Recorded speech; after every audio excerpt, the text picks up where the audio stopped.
পুরোপুরি ভস্মীভূত লাগোসের জলাধারের ওপর নির্মিত ভাসমান বাড়িগুলো। ছাইচাপা আগুন থেকে এখনো বেরিয়ে আসছে কালো ধোঁয়া। দেখে মনে হবে বৈদ্যুতিক শর্ট সার্কিট কিংবা ভয়াবহ অগ্নিকাণ্ডের শিকার নাইজেরিয়ার লাগোসের ভাসমান সম্প্রদায়। তবে বাস্তবতা হলো পরিবেশগত বিপর্যয় ও জনস্বাস্থ্যের ঝুঁকি বিবেচনায় এগুলোকে গুড়িয়ে দিয়েছে স্থানীয় প্রশাসন।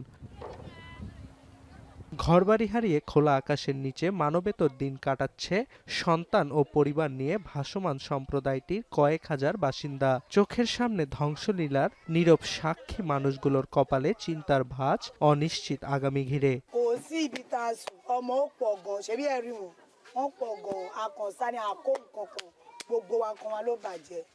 Right now, all the schools that we have in Morocco are being demolished, and our children now are just home. All of them is home.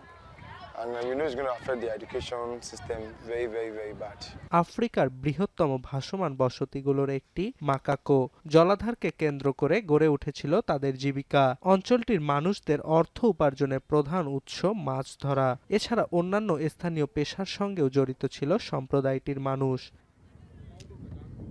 2012 সাল থেকেই মাকাকোর ভাসমান বসতি উচ্ছেদ করতে তৎপর স্থানীয় প্রশাসন। তবে বাসিন্দাদের অভিযোগ, কোনো ধরনের পুনর্বাসন পরিকল্পনা ছাড়াই তাদেরকে সরিয়ে দেয়া হয়েছে। এদিকে প্রশাসনের উচ্ছেদ অভিযানের বিরোধিতা করে বুধবার লাগোসের রাস্তায় নামে বিক্ষুব্ধরা। এ সময় তাদেরকে ছত্রভঙ্গ করতে টিয়ার গ্যাস ও লাঠিচার্জ করে পুলিশ।